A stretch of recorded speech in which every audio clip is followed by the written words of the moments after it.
Today I am going to talk to you about a very interesting story, Bárðar saga Snaefellsáss.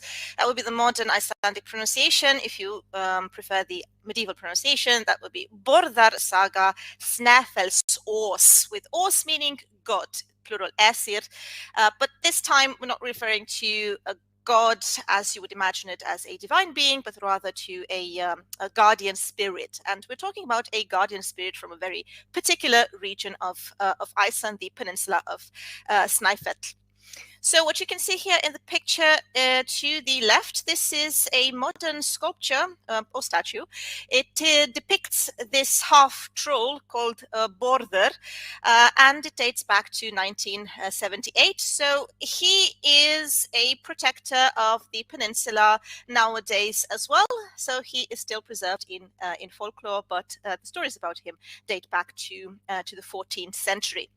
So I'm going to try to summarize the story for you, highlighting the most important aspects, and then we can also talk a little bit about this more general image of the troll and what we can make of the story in general, how we can interpret it. So first of all, a little bit about the geographic location. So broadly speaking, this is the peninsula of Snæfell. So it is located in Western Iceland, and you can find a lot of interesting things here. You can visit, for example, the historic village of Atlastapi. You can also see a lot of interesting things such as the Black Church, the Búðakirkja.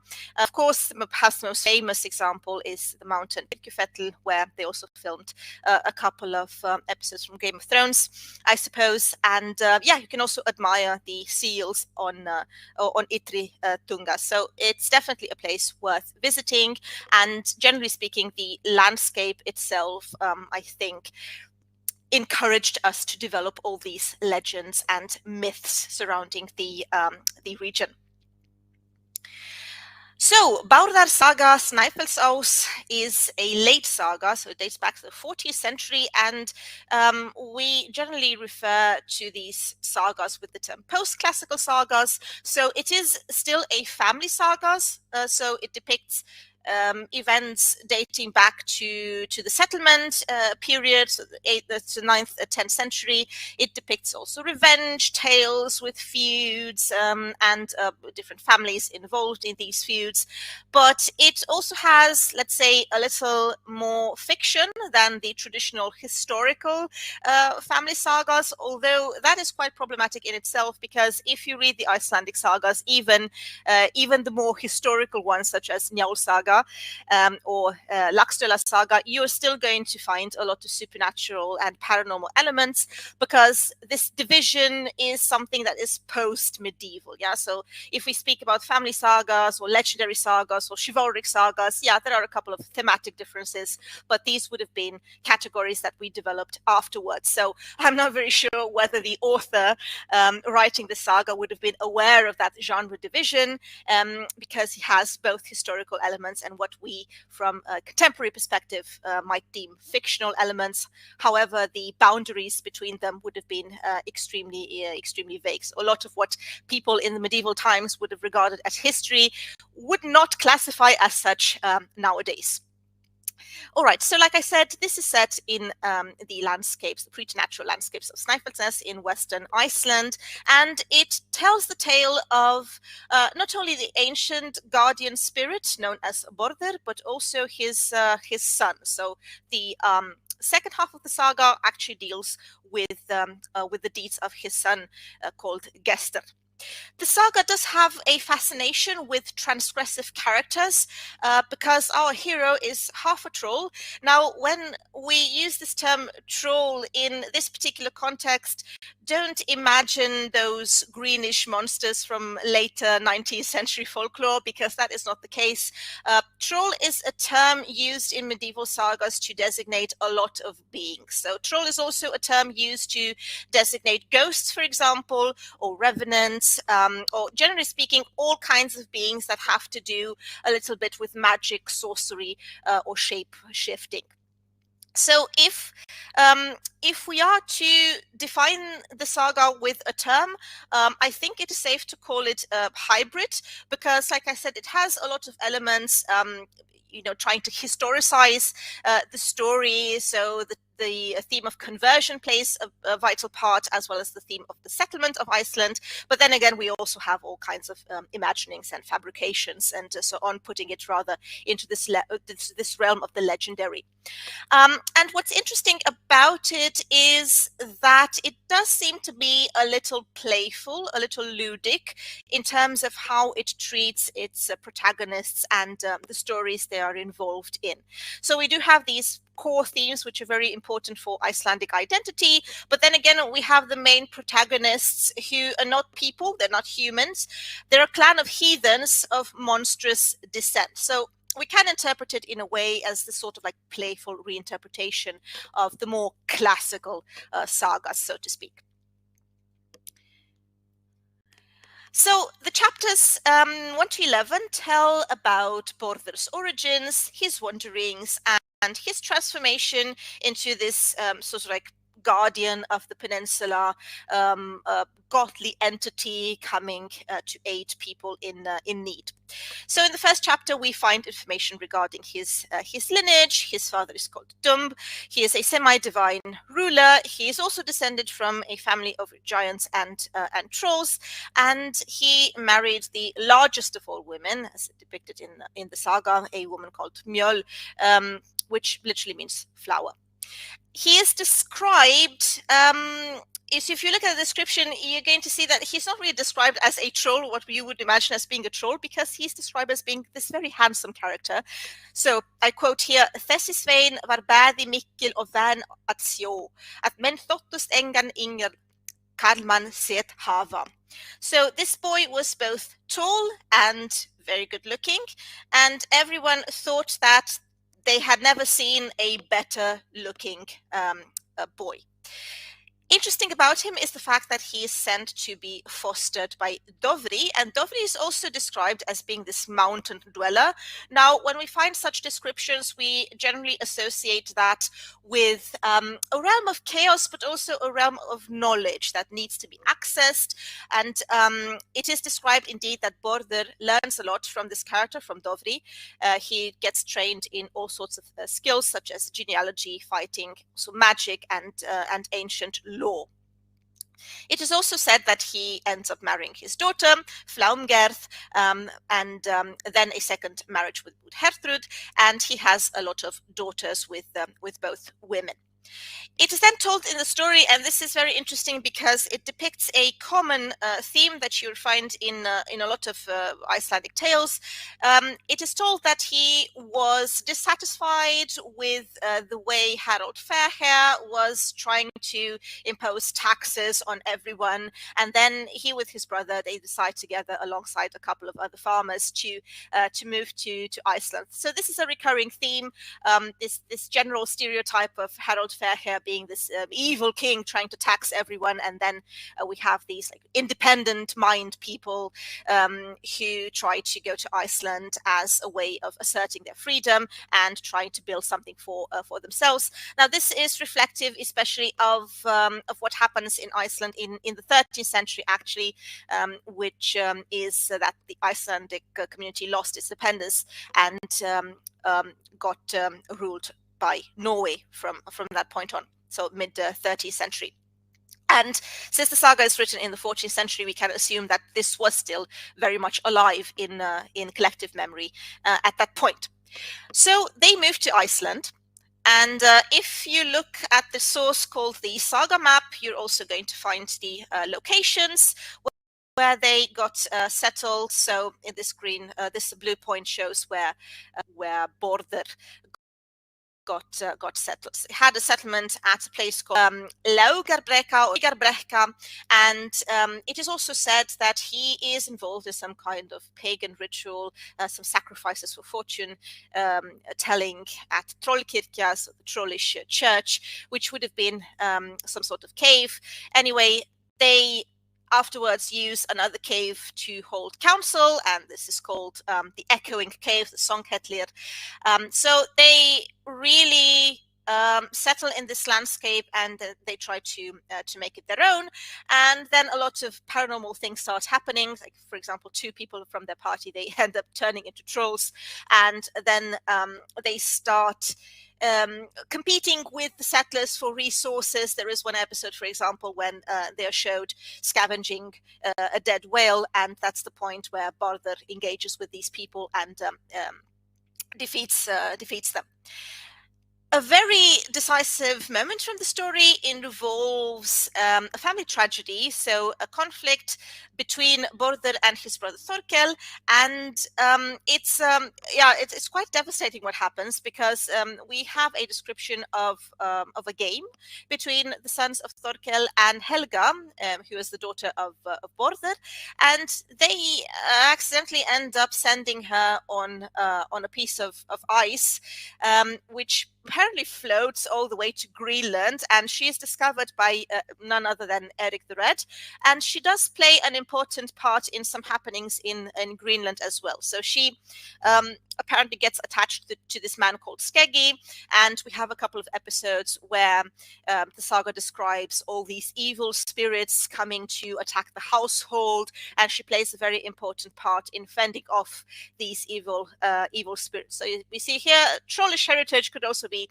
useful if you wanted to battle these supernatural spirits.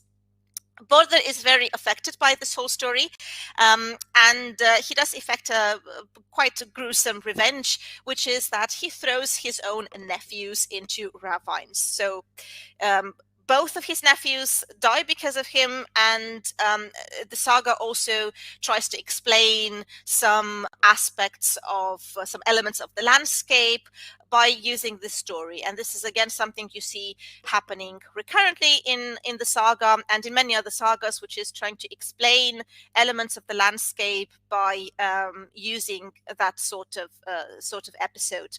So the landscape in itself is a character. We can consider it a character, and it's very important for like situating this whole story historically speaking, and it's a great opportunity for showing how these places got their names. So from a toponymical point of view. Well, this does not end well, because he engages in a fight with his brother afterwards. Eventually they come to terms, but this takes a very deep toll on Bárðar, who apparently cannot function very well in the land of humans afterwards. So in chapter 6, it is said hann gerðis bæði þögul og illur viðskiptis. So he got very nasty and difficult to deal with, which leads to his decision of retreating to the glacier to Snæfell. Ek sé það, segir hann, að saker ættar minnar og karma stóra ber ek ekki náttúru við altíðjumanna, og því mun ek leita mér nokkra annara róða. So I can see, he said, that because of my kin, so his trollish clan, and terrible sorrow, so what happened with his brother and nephews, I am not able to deal with normal people, and that is why I need to find another path for myself. So he essentially goes away, vanishes into this glacial cap, and afterwards he becomes sort of like this character in the background that people seem to trust and summon whenever they get into trouble themselves. But then the episodes that we have in the sagas, they seem to be like self-contained stories. So he's just a figure floating about, kind of like unifying these stories, but these stories could function to some extent without him as well. All right, and we do have episodes where he actually does get people out of trouble after they start worshipping him, and we also have an interesting episode where he eventually gets hold of his daughter, because Helga goes with this man Skeggi first to Norway, but then they come back to Iceland, where he also had a farm.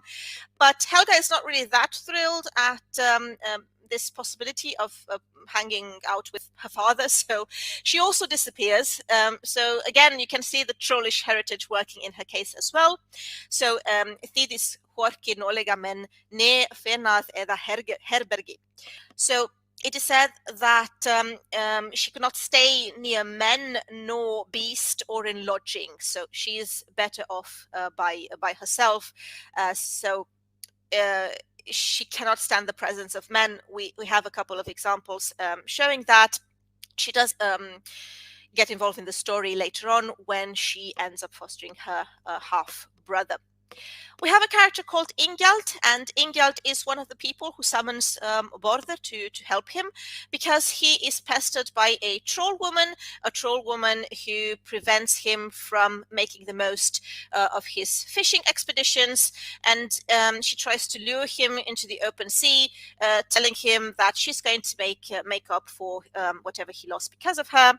But then again, he gets involved in this like weather and storm, and he nearly dies. We have another interesting apparition in this episode, which is a figure called Grimr.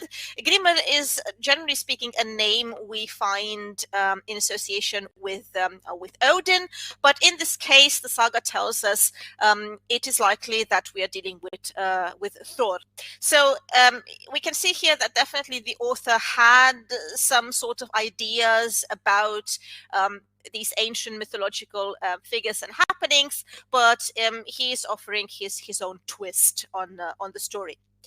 Grimr in the guise of Thor, or Thor in the guise of Grimr, does not help Ingjaldr. It is Bárðar who helps Ingjaldr because he shows up on his own boat. He's described as being this man in a grey cowl with a rope of hide around his waist, so that would have been sort of like his stereotypical appearance, and he does help Ingjald get away alive from the storm. It's not only Ingjald he helps. We have an example of another farmer called Thorir. Thorir is very upset because there is this troll woman who keeps pestering his livestock, and then again he invokes Bárðar, and he does get the help he needs. Now, Bárðar is also involved in two other interesting episodes involving teaching this time. So he essentially follows in the footsteps of his own troll teacher, Dofri, and he teaches lore to a character called Odr after inviting him to a Yule feast. And we have a rather lengthy description there about how he got into a little bit of trouble trying to find this Yule feast as part of the quest. But then when he does that, eventually Odr teaches him lore. And the other character he teaches lore to, and also genealogy. So these would have been two essential skills to have in medieval Iceland. It was very important for medieval Icelanders to get hold of their ancestors, and we see this tension all throughout Icelandic literature, like how to integrate the ancestors, especially the heathen ones, how to integrate them into this Christian past, and this is something that it is also revealed here. So he teaches genealogy to a character called Eiður, who is the son of Skeggi, the partner of Helga, but he does so disguised as a character called Gestur, which essentially means guest. And on that occasion, he also seduces the sister of Eid by the name of Þórdís. And this is the point where his son Gestur gets into the story. So he has a son with this character Þórdís, and Gestur is fostered by Helga, his sister. Then Helga comes back and gives him to his mother. But then Gestur goes away again to meet his father, who essentially teaches him all these skills, which are extremely important, so that Gest turns into this great hero. Yeah, so speaking of the description, how Bárðar is presented in the story, I can quote here a little bit from chapter 9. Oft sveimaði Bárðar landið og kom víða fram. Var hann svo oft að búinn að hann var í grómkúfli og svardreip sig, klafarkerlingu í hendi og í fjaðurbrot langan og digran, Nöyti han och hans jafnan han gekk jökla. So he often wandered around the country, appearing far and wide. He was usually clad in a grey cowl with a walrus-hide robe around him and a cleft staff in his hand with a long and thick gaff. He often made use of it when traveling the glaciers. So I don't know if Gandalf was influenced particularly by this character, but Tolkien, when writing Lord of the Rings, I'm very sure that he had Bárðar in his mind as well when concocting the character. Okay, so moving on to the adventures of Gestur. Gestur has essentially three important adventures, with the third one being the most important one in his becoming, because this is the one that deals with the conversion. But first of all, he is involved in a revenge tale involving his brothers as well, his half-brothers. The saga tells us about a quarrel at a Yule feast. The Yule feast seems to have been something very much beloved by the troll families, because they keep on organizing them on the glacier or under the glacier. So at one of these feasts, we have a description of a game of skin throwing, and there are a lot of ogres and trolls taking part in these games, and one of them is called Kolbjorn, and Kolbjorn at some point tries to leap forward to Gestur's father, so to Bárðar, but Gestur tries to prevent his father from being hurt by Kolbjorn, so he pushes him in a way that he ends up on the floor breaking his nose, and he's very disturbed by this happening, so he is going to try to avenge this. Now, the context of his vengeance has to do with hiding sheep from sight, and this is something, again, sort of like stereotypical, this idea of trolls being these agents of chaos who can not only cause harm but also cause things to disappear. And this is what happens here. So we have Thorbjorn, so that would be Thor's future husband, who has a farm with a lot of sheep, and at some point they get hidden from sight by trolls, and he is told that only his sons by the names of Thorden and Thorvald have the power to lift the curse, and they go about wandering, trying to figure it out, and they eventually encounter this troll called Kolbjorn, and Kolbjorn tries to play a trick on them by promising his daughter Solrun, who is actually a kidnapped woman, if they attend the wedding feast. So the daughter is promised to Thord, and at this point, when the two brothers enter a cave in this region of Snæfell, they also encounter Gest, who is joined by his faithful dog Snoti, and they also fight Solrun somewhere deep in the tunnel, hidden, and she is released and reveals the plans of vengeance of Kolbjorn, and they actually manage to prevent it, because upon organizing this grand feast, Gestur manages to behead most of the rock dwellers following a great drinking party, but then they are also pursued by a smaller group, Kolbjorn's assistants, so to speak, including his sorceress mother, but they again managed to defeat them, also with the help of his dog Snoti, who actually defeats this great sorceress who is Kolbjorn's mother. So everyone is safe, and Gestur saves Thord's life in this context, and he also reveals the fact that they are brothers. So this would be the first adventure of Gestur. Now, we do have what I consider to be perhaps the most important episode of the saga, involving Gesturs at the court of King Olaf Tryggvason, who was one of the Christianizing kings of Norway. Now, this is something that you're going to see in a lot of sagas, this idea of the Norwegian king inviting an Icelandic youth at the court, and trying to persuade him to work for him, like be in his service, pledge allegiance to him, and with this occasion also try to convert him. And he does so at the beginning, but then he realizes, how independently minded he was, and what spiritual power he had, and he ends up believing that he's going to convert on his own terms, and he gives up doing so. Gestur explains his reluctance by saying alls ekki mer að lota þá trú sem hinir fyrir frændur mínir hafa haft. Það hugboð mitt ef ek laat það sitt að ek muna ekki legi lifa. So he says, I'm not of mind to renounce the faith of my kinsmen, that my kinsmen held before me. I have the feeling that if I renounce my faith, these customs, I will not have long to live. So this is a prophecy he utters for himself, and prophecies generally come true in Icelandic sagas. So we have prophetic dreams quite often as well. So Bárðar, for example, also has a sort of prophetic dream at the very beginning when he is in the service of the troll Dofri. He also dreams about the troll actually training the future king Harald Fairhair. So this is also very interesting because this does not diminish the power of the story, and it's not really a spoiler. I mean, it is a spoiler, but it does not prevent you from reading the story. It would have been something that people would have actually enjoyed at the time.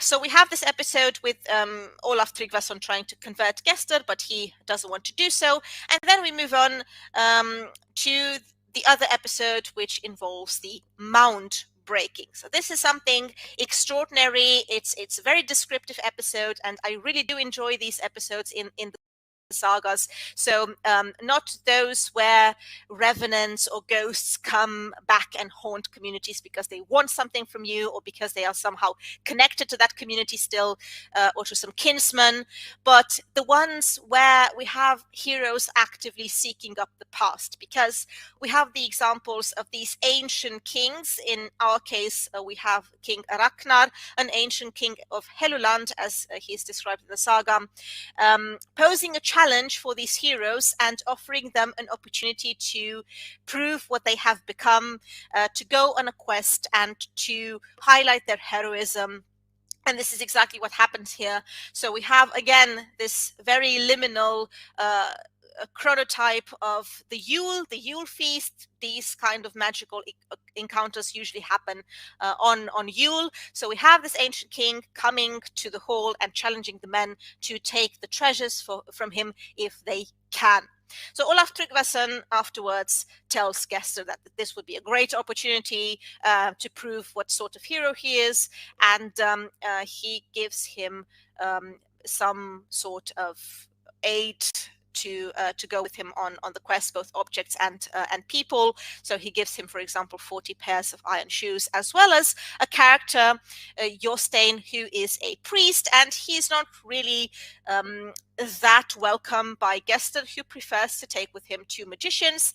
They all go together, but we have this tension between, the ancient faith and the new faith, and this whole challenge of how to integrate both worlds into the same story. So we have the description of the journey afterwards. They travel to Greenland, and when they reach an isolated island off the coast of Greenland, where the mound is situated, we have a lot of marvels going on, a lot of magical happenings. The earth swallows the two magicians, for example, and then the priest seems to become the main character, because he is actually the one fending off the evil, represented particularly by a bull. Then there is an episode where they cross a lava field, and when Gestur actually helps the priest do so. And then there's also a sequence of all kinds of marvels and apparitions at the tombs, at the mound, where the priests gets involved a lot in the sense that he sees all these apparitions and evil spirits, but then he is undeterred in his faith, and he manages to resist the temptation to leave the mound, and he just stays there and faces evil head on, so that Gester can eventually go down into the mound. He does so. He also has a candle, which seems to help quite a lot because it is the candle that lights itself. And he decapitates a bunch of people that he encounters on the ship of the ancient king of Ragnar. And then he even manages to convince this ancient king to give him his helmet, and we understand from the saga that this has to do with the power of this candle, but in the end the candle, it doesn't work any longer, and Gester is forced to face Ragnar to wrestle him, and he is completely overcome. So this is a vital point where he summons his father, Bárðar, the guardian spirit, but the summoning is futile, and this shows that heathen beliefs no longer function, or at least in the narrative, the way things are presented, it is shown that the ancient past doesn't really have any power any longer. So Bárðar is essentially useless in the story. And then Gester realizes that he needs to make a different kind of pact. So he pledges to take the Christian faith if he gets out of this alive. And then we have this spectacular image of King Ólafur Tryggvason entering the mound, surrounded by light, and Ragnar is defeated immediately. So the power of Christianity seems to have overcome. Now you might think, all good and well, Gester accepted Christianity, so this is the path towards the new world, and he is alive and well and becomes fully integrated into this new world. But this is not what happens. Because his father Bárðar actually curses him. He is very unhappy with his decision of denouncing paganism and converting.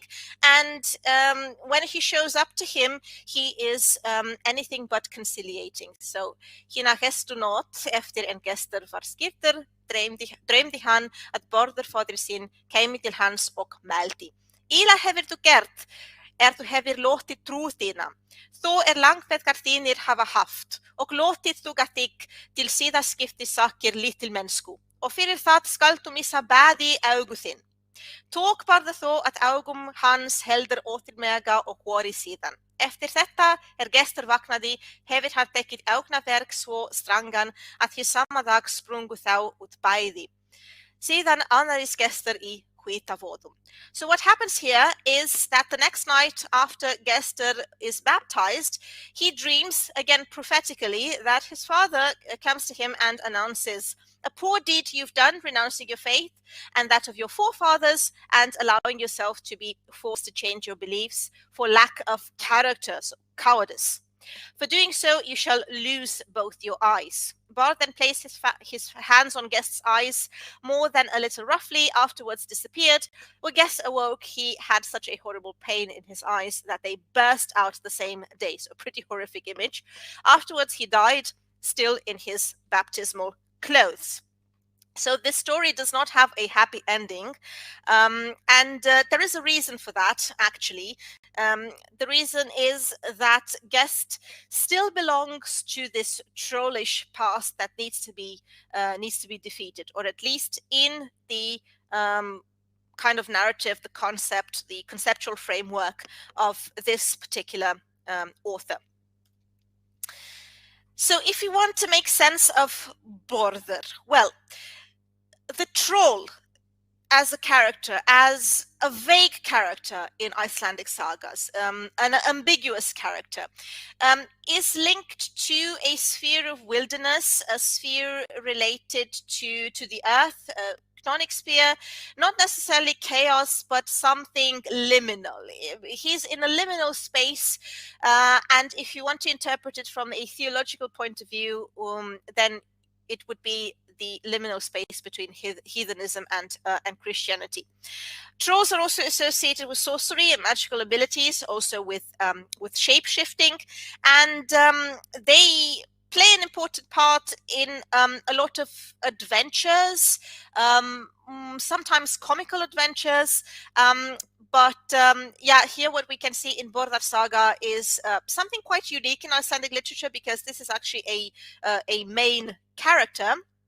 He is a mixed character, a blending, and he aligns very much to the concept of the monster as a creature policing the boundaries between the possible and the impossible. So between the historical and the fictitious, between what we can imagine and the factual. So he's a blending who embraces his heritage and makes good use of it.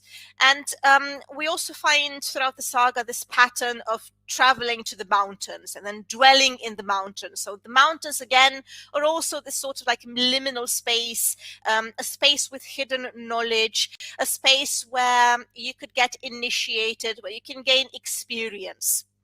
Bárðar also has a couple of interesting Odinic traits. So we have already seen in the way he is described when traveling and when being summoned, and his grey clothing and the staff, the fact that he shares knowledge with others. These are Odinic traits. Now, the author might have had in his source of inspiration such mythological stories, or these would have been something that he picked up from other texts, or maybe they were fossilized memories of the ancient past.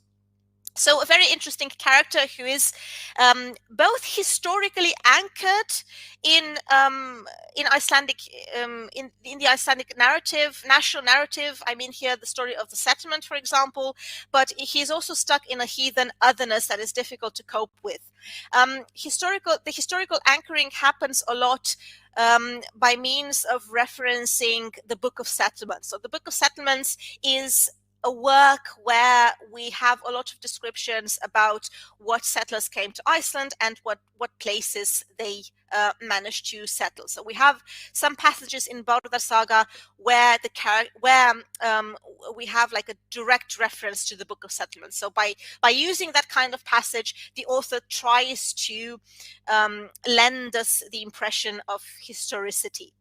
But then again, there are also these paranormal elements being very well integrated into the saga, and essentially Bárðar, although he seems to integrate very well in this world of the humans, he is still a heathen, he is still trollish, and in the end he chooses to become isolated himself, but we are not rid of him completely, because he still remains floating in the background. And at the end of the saga, as we have already seen, he does enact a great deal of his ancient powers, because he provokes the death of his own son.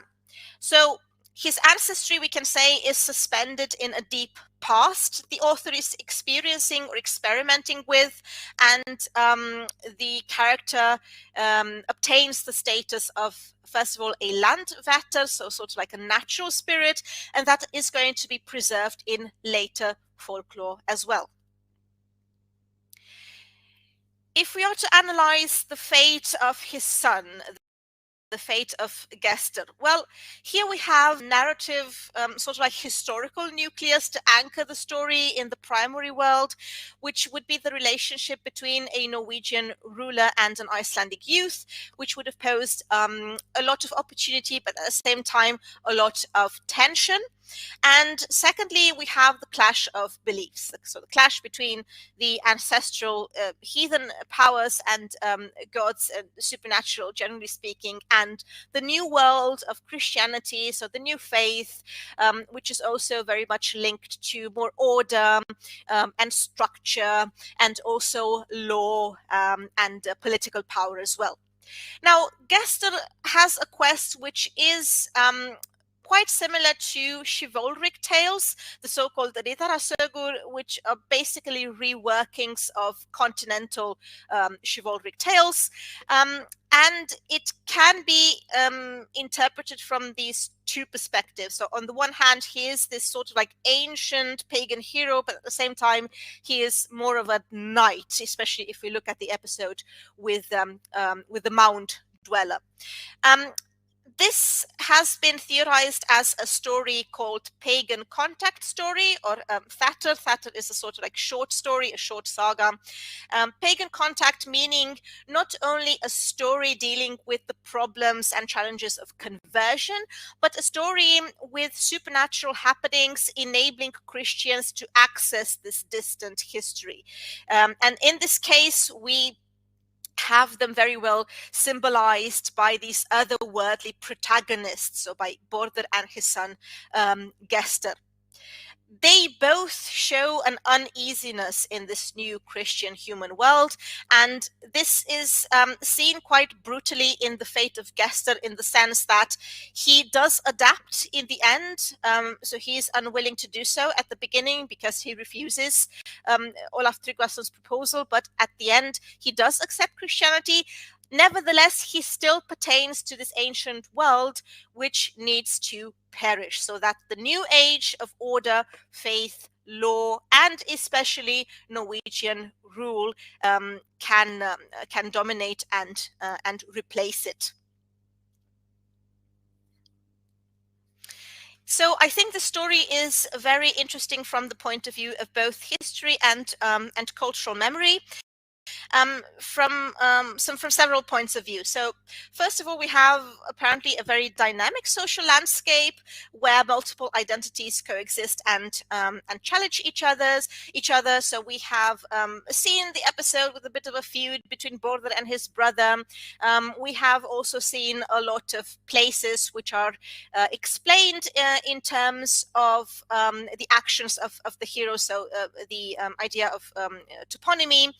And we also have a lot of mixing up between realism and magical realism, if I might reuse this term, although it is a bit anachronistic in the sense that the division between history and fiction would have been extremely ambiguous, at least for an Icelandic author writing in the 13th and the 14th century. There would have been a lot of inspiration from oral and written traditions. There are a couple of sagas which are similar, more or less, in terms of the way they present conversion. Although this story does seem to be a little more playful and less dramatic. I'm thinking here of a story called Sorlathatr, for example, where we have the character of Odin. He really bemoans this death of the ancient world, and it seems a little more dramatic in tone than Bárðar saga, which seems a little more burlesque in tone. So we have a hybrid story. There are a lot of sources of inspiration, a lot of traditions blending together in a story where we have as a protagonist a troll or a trollish clan, and this clan participates in the conventions of Icelandic society, but we do get the impression that whatever they do, they tend to become alienated one way or another. So not only Bárðar and Gestur, but also Helga, for example, who is the daughter of Bárðar and perhaps the most important female character of the story. In her case, like, she chooses isolation by herself. So one way or another, we do get this impression that these characters cannot really function that well in this human world. And if you look at the becoming of Bárðar, you're going to notice that he's becoming gradually dislocated from the audience. So in the first chapters, he seemed like this very real character, like very engaged in his world. But then when he travels to the glacier and when he becomes isolated, he sort of like becomes this elusive presence. Like, people start worshiping him. He becomes this guardian spirit. He is still very much involved in the world of the humans, but at the same time, he's really not, because he's there in the background somewhere. So he's there to be worshipped, but he's really not completely a part of this world. We cannot say he is completely isolated either, because in the story he seems to be functioning as a sort of unifying symbol, unifying all these episodes in the sagas, in the saga. But then again, also a unifying symbol for this regional history of Snæfell, and this is also seen nowadays because the character is still considered an important character pertaining to this regional history. So I think in a way, Bárðar did survive the conversion and other challenges that he faced. So the story in itself, like I said, remains quite playful, quite ludic. It's not really that serious compared to other sagas, and we do get the impression that even the theological preoccupations with the conversion are not really that deep if we compare it to other sources. If we compare the tensions in Njol's saga, for example, and similar stories, but then again, the author, it's my understanding that he's really trying to blend all these traditions together, and some of them are inverted, because not only because you have a troll or a trollish clan as the main character, but also because at the end of the story you actually have a heathen character uttering a curse instead of the more logical expectation of having a Christian character uttering that curse. So I think the saga is useful to reflect the tensions in society, so the 13th, 14th century, because we have all these memories about the Norwegian dominance, about the loss of independence, about this deep transformation of conversion which happened around the year 1000. We have these fossilized memories of ancient gods and ancient spirits lingering in the background, and I think Bárðar, as well as his son, and generally speaking, all the characters from the saga do a very good job in showing how deeply linked these worlds would have been. So I hope I could encourage you to read the story for yourselves, and yeah, it's a very interesting one because, like I said, it has this sort of like boundary presence between a traditional family saga and a legendary saga. It has a lot of paranormal, a lot of supernatural. So I think it is the appropriate reading for a Halloween night.